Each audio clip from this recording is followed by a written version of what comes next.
En 'n lekker hartlike goeiemôre vir jou. Ek wil vanmôre 'n bietjie met jou gesels oor RTC. Wat is RTC? A resistance to change.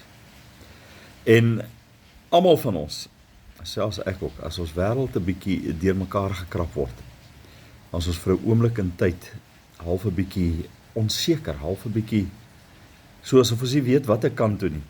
So half asof is nou iets ernstig verkeerd, maar is nie regtig so ernstig nie.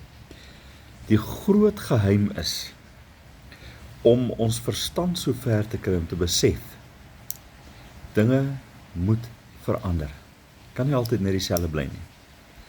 En wanneer die dinge verander, dat daar in my en jou hart nie 'n RTC opstaan en sê, ek weier om dit so en so te doen nie. Kom ons kry die gesindheid van om te sê, Here, wat kan ek hieruit leer en wat kan ek daartoe bydra, dat die veranderende omgewing rondom my en die veranderende mense rondom my, baie eerder die positiwiteit daarin sal sien, as wat ons gedurig deur na die negatief kyk, hoekom dinge nie kan werk nie, hoekom dinge nie gaan werk nie, hoekom dinge nie sal werk nie.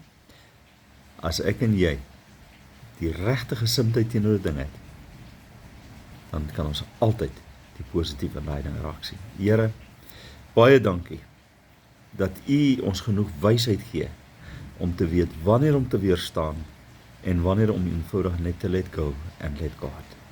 Dankie daarvoor in Jesus naam. Amen. Baie lekker dag vir jou. Bye bye.